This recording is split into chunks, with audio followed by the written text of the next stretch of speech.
Ooh, welcome into the Fantasy Football Forge. My name is Steve, and we're going to continue our stack conversation this week. Now, if you did not see earlier in the week, I explained this sheet, so definitely check out that video if you're coming in here blind, at least the beginning of the video. And that's where you're going to see the quarterback and the wide receivers talked about, as well as the wide receiver and tight end stacks talked about, as well as, once again, an explanation of what you're seeing on the sheet here. I'm just going to go over the best and the worst when relevant stacks for quarterbacks, tight ends, and wide receivers, running backs. I'm also going to give you a little bit of information about what these stacks, types of stacks, do provide for your team, the good and the bad about them. And you can come to your own determination of whether that's something that you want to aim to get, or if that's something you want to avoid, even mid-draft. Like, oh, nope, I remember I don't want that type of dynamic on my roster. I don't like a lower floor. Once again, if you did not see that earlier video, it was just posted earlier this week. Go check it out. Go check on the channel. Something, if I remember to, I'll put it down in the maybe in the comments. I'll even a link to it if you can do that in comments or in the description. Whatever the case, I might not remember to do that by the time that this video goes up. So we're going to look at the quarterbacks and the tight end stacks. Quarterback tight end stacks are just a lesser version of the quarterback wide receiver stacks in almost all circumstances. It's very this is the second most relevant stack that you can get in terms of the boom or bust nature of why you grab a stack and what that provides for your team. One factor to account for in terms of how adverse you should or should not be with quarterback and tight end stacks is that the larger the league, the less risk adverse you should be, the more ceiling that you need. The smaller the league, the more you want to aim for consistency. So for larger leagues, you should be more willing to draft a quarterback tight end stack. You should be willing to take on more risk in larger leagues, and the boom or bust nature of these quarterback and wide receiver or tight end stacks is just that. It creates more risk, and that's why when we're looking at these best stacks and the worst stacks, that tells you where the risk based on ADP is juicy enough for the squeezing, whereas where the risk is not probably worth it because people aren't, don't have much faith in the quarterback or the tight end. All in all, I cut down the top 24 tight ends to the top 23, it would appear. Maybe it was more than that, whatever. The end result here is the top 23 quarterback tight end stacks. And we're going to start out by looking at the worst stacks. If you aren't familiar, this is the column that determines that, and this is the average ADP between the two combined ADPs that I have for the tight ends and the quarterbacks. And so the fifth worst quarterback tight end stack to have, is this right? Is Aaron Rodgers 1, 2, 3, 4, 5, 6? Why do I have... Okay, well, I've got Aaron Rodgers and Tyler Conklin. There is a reason for this. As the fifth worst stack, it is obviously the sixth worst stack, but hey, we'll get there. Then I've got Baker Mayfield and Cade Otton as one of the worst stacks to get. That makes 100% sense. Russell Wilson, Justin Fields, one of them is going to be the quarterback, not both of them. So in either scenario, them and Pat Freiermuth are the third worst stack. Drake May and Hunter Henry, not a good stack to have. Second worst quarterback tight end stack. And then Derek Carr and Taysom Hill would be the worst quarterback tight end stack to get, according to the numbers, according to the top several tight ends that you're most likely to think about stacking along with quarterbacks that are actually being drafted. That's to bring us on to the top 5 best. And that's going to bring us to Jared Goff and Sam Laporta here is the 5th best quarterback tight end stack from an early position. Talking about picks 1 through 4, you could take Sam Laporta around the 2-3 turn, and then there's a pretty solid shot that Goff is going to be available for you around the 8-9 turn. So not too hard of a stack to make happen, and you're not really going to have to reach according to ADP either. It's just going to naturally occur for you. So there you go. You can think about that one. You could also look at this Kyler Murray, Trey McBride stack here. And I think picks 5 through 8 are going to be your best chance to make this stack happen. You take Trey McBride in the 4th round, and then you can take Kyler Murray in the 6th round or even the 7th round possibly, depending on what you're feeling there. So And, a little bit of luck if you don't take him in the 6th to get him into the 7th round. But that's, I guess, the range that I came up with Kyler Murray's going in. So there you go. Then we've got the third best quarterback tight end stack. That's Lamar Jackson and Mark Andrews. And I got to tell you, unfortunately, Lamar Jackson, just not an easy guy to stack with his guys. And that makes sense because there's only really like 2 Baltimore players that we're expecting him to be throwing the ball to a whole lot, enough for fantasy football. And so we have the 2 guys that we're expecting Lamar Jackson to throw the ball to, Mark Andrews, Zay Flowers, both quite highly ranked as well. And so it makes sense that they all kind of end up lying in this area where it's tough to make it happen. You would have to reach a lot for Lamar Jackson as an early round pick around the 2-3 turn, and then you could get Dalton Kincaid around the 4-5 turn. Let's see here. That's not the stack. Why did I write Dalton Kincaid? Was I looking at the right guy? One moment. I mean, I think I was.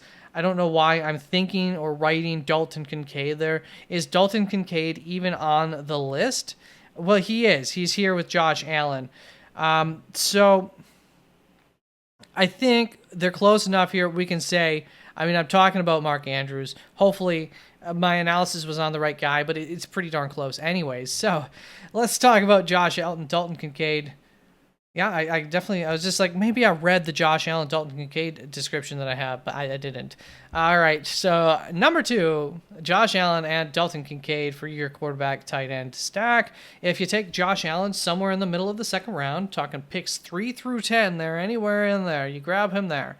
Then you could either reach a little bit for Kincaid in the 4th round, or you could hope that he falls to you again in the 5th round, depending on exactly where you're drafting, more or less likely there, but kind of a wide range of possibilities there. It was a little bit, as you can see, a little bit harder to predict. At least that's true of the Lamar Jackson, Kyler Murray stacks. And then we got Patrick Mahomes, Travis Kelce being the number 1 quarterback tight end stack. What a surprise, but this is a tough one. Your best chance is going to be from the late position, picks 9 through 12, around your 3-4 turn. You take Kelce first, and then you take Patrick Mahomes with your next pick.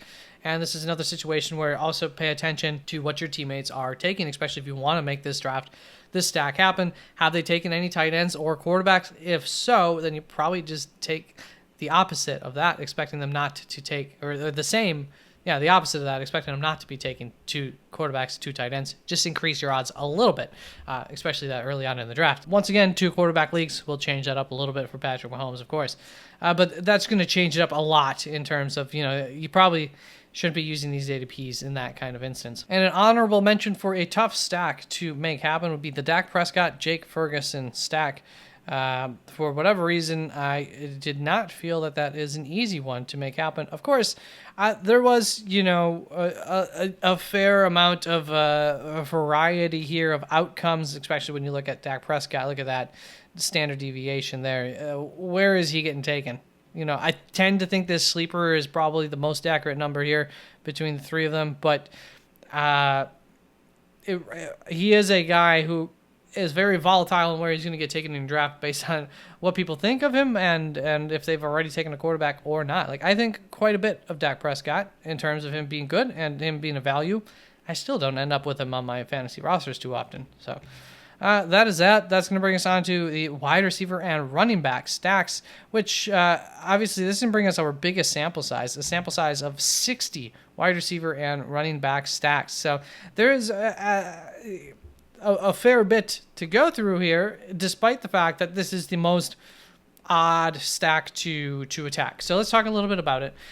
What you're expecting here is you're going to get a lower ceiling, but depending on the team and the situation, a higher season-long floor. Not a higher game in and game out floor. In any individual game, you're not necessarily getting a higher floor, but in the right situations, you're giving yourself a higher floor across the season. What I think that you want to be looking for in this situation are for coaches who adapt their plan of attack to their opponent's weaknesses, rather than these stubborn teams who are going to do what they do no matter what.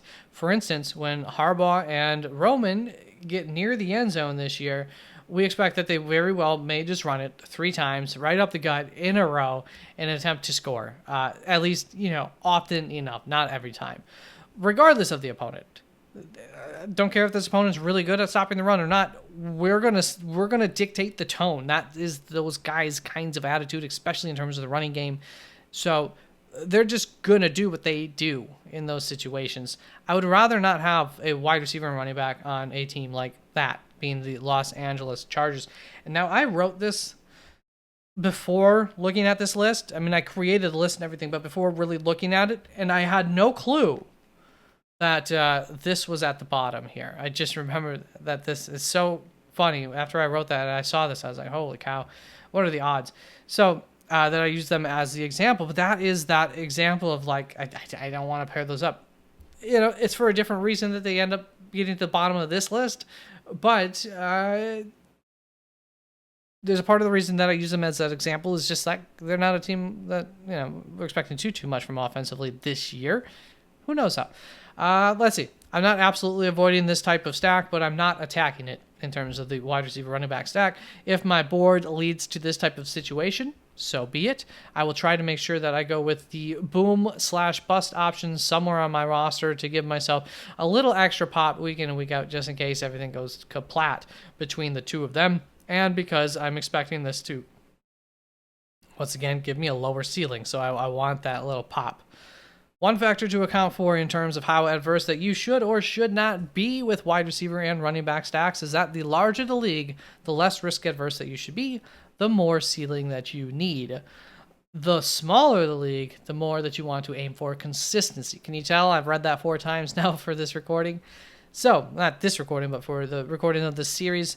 For smaller leagues, you should be more willing to draft a wide receiver running back stack. They're going to give you this weird consistency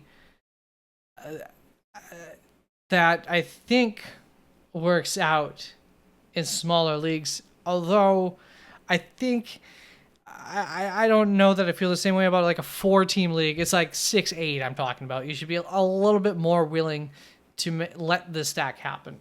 Once again, never a stack that I'm really attacking, or at least in very few circumstances am I like, ooh, I love that. But I am a bit of a fan of this kind of stack. It's weird. I end up with 60 pairings as I showed you. And we're going to start off with the worst running back wide receiver stacks via average ADP. I think you see a lot of question marks baked into the individual players' ADPs, which is what causes them to fall to the bottom of this list. Yeah, you know, that's, I guess, true of all these cases, but you're going to see the ADPs for these guys. Here, let's just do this. Quite low. So the bottom 10, is that right around here? What do we got? Tony Pollard and DeAndre Hopkins is the 10th worst stack here. Austin Eckler, Terry McLaurin, Brian Robinson, Terry McLaurin, making up the 9th and 8th worst stacks. The 7th worst stack being Jonathan Brooks and Deontay Johnson. Yeah, I'm not trying to get 2 pieces of that Carolina offense, that's for sure. And then you got David Montgomery, Jameson Williams. That seems like a really risky stack. I agree with that one being one of the worst. That was comes in at number 6. At number 5, we have Jerome Ford and Amari Cooper. I wrote about this. This is one that I would be okay with, just because I expect a balanced, slightly run-heavy offense, and I'm not relying on Jerome Ford season long anyways, so this stack is going to not be a stack halfway through the season or so. We'll see exactly how that recovery comes along, but that's the expectation that I'm aware of so far. So, it's not even like I'm going to have to live with this for the entirety of the season.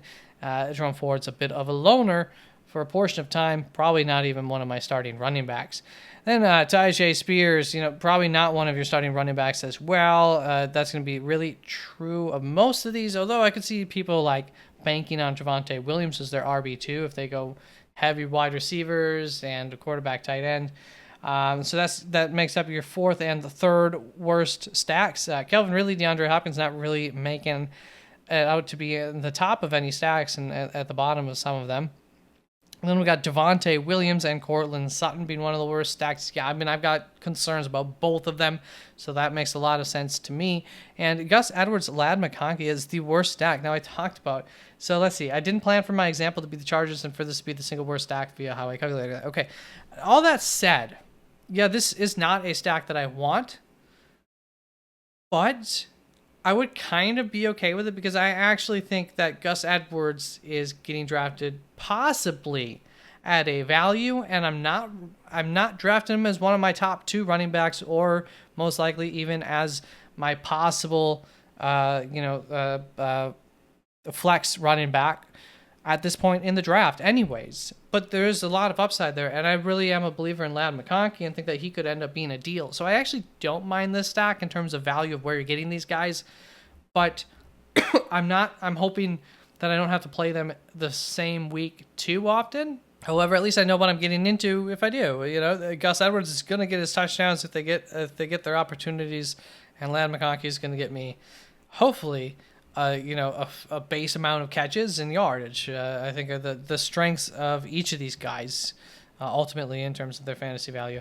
So that's going to bring us on to the top 10 best stacks, which starts off with Devon Achane and Jalen Waddle. When it comes to these Miami stacks, I'm just a little bit lower on Devon Achane, so I'm a little bit risk adverse on these stacks. But once again, how might you be able to make these stacks happen if you want to attack these stacks? And I think that you might be able to get them both around the 2-3 turn. If you have an early round pick, if you have picks 1 through 4 in your draft, around the 1-2-3 turn, you could get them both. Once again, I'd rather not take Achane that high, and you could actually get Tyreek and Achane and Waddle. I don't recommend doing that. This team has fallen apart late season twice in a row now. So, you might end up having yourself a fantastic roster, and then if you had Achane, Waddle, and Tyreek Hill, you can find yourself with just like all of a sudden down the stretch getting nothing from them as a group, or not what you were getting throughout the season. Then we've got JT and Michael Pittman here, 9th best stack. If you have a late round pick, talking about those picks 9 through 12 there, you could very feasibly get JT around the 1-2 turn, and then you could get Pittman around the 3-4 turn, though he very well may be gone by then. I like both of these players a lot, so I would do it, but I would have a slight concern that Anthony Richardson will steal too many touchdowns across the entirety of the season between the two of them, that it just might ding them, hurt them a little bit, to where the combination of both of them on my roster might hurt my ceiling a little more. It might not be obvious, but when you look back on it and you see those 8 touchdowns for Anthony Richardson or more, 10, you say, wow, that really would have been the difference between me making the playoffs or not, or me even in a playoff game. Darn it, that if JT could have ran that ball in, I would have won this game. Instead, I don't. So that's just the concern there between those two, but still, I like them both, so I'd be fine with it. Kyren Williams, Puka Nacua, number 8 here.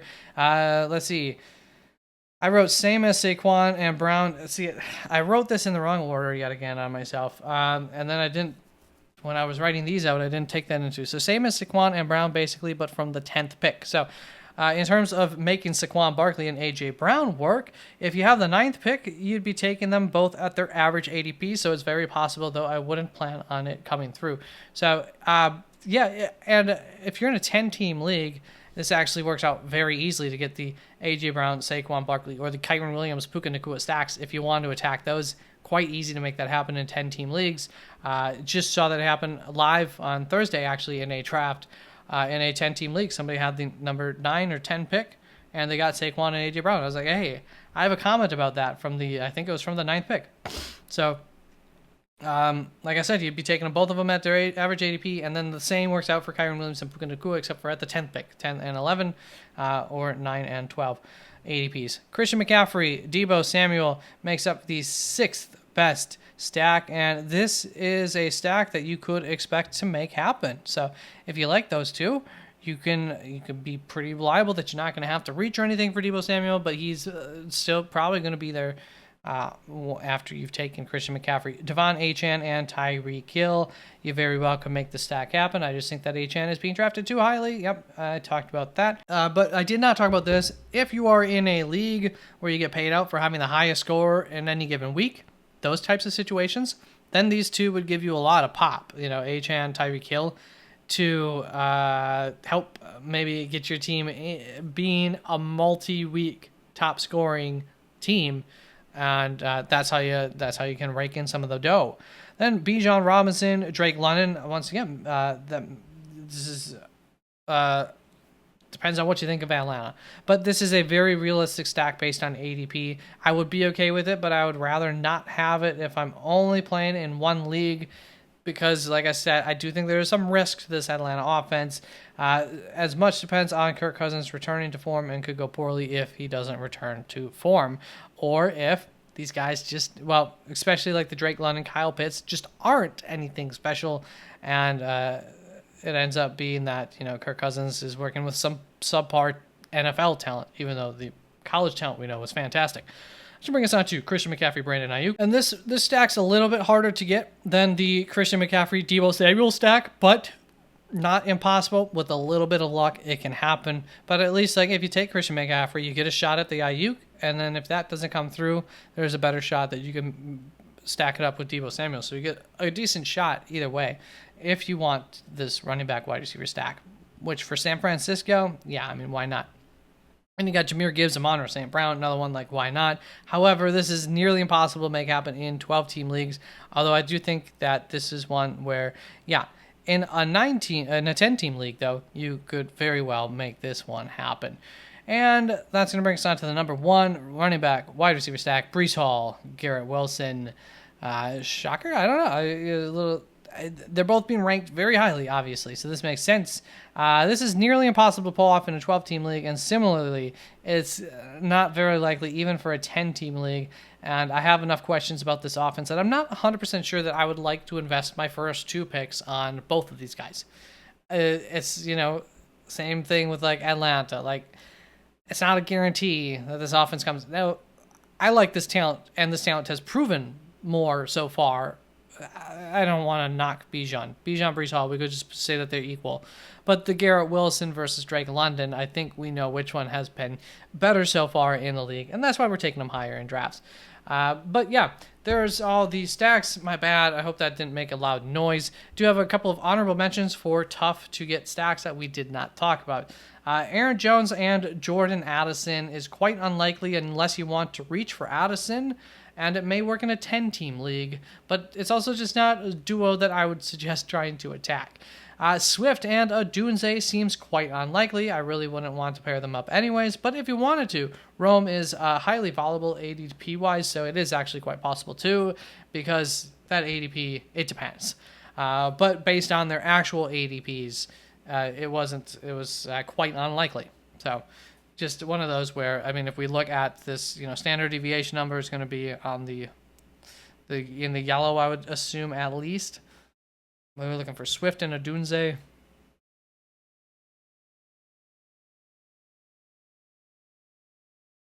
Yeah, there we go. Bright orange there. So a little bit unreliable. And if we look at Odunze, into the red there. So working with what we got in terms of that information, that's going to bring me on to Joe Mixon and Tank Dell. You could probably get around the 4-5 turn if you wanted to, and I don't hate this stack. Tank might be a little boom or bust, and Mixon might be very consistent, so they play off each other really well in an offense that we think should be good regardless of the opponent. Much like the Lions and everybody else, we have a decent amount of faith in this offense based on the weapons that they have and how well they performed last season. And then Rachaad White and Chris Godwin, you'll probably need to reach to ensure that you get Chris Godwin if you wanted to make that stack happen. So there you go. Once again, you can look at these closer up on the website, www.theFFForge.com. Link down in the description. Thank you very, very much for tuning in, sticking around. Like, comment, subscribe. That always helps. Let me know what you thought of these and any kind of input, suggestions, thoughts that you have. And also, I hope you've seen my player highlight series. If you haven't, go check those out. I've talked about Marvin Harrison and his ADP, as well as Zamir White and his ADP so far. And there will be, I don't know who I'm going to do next, but if you have any suggestions, also let me know in the comments of who you would like to see for that series, because I'm going to continue running that through the end of the year. They're fun videos to make, and I think that they're helpful just to put a highlight on a guy who we may have some questions about. That's it. Peace out.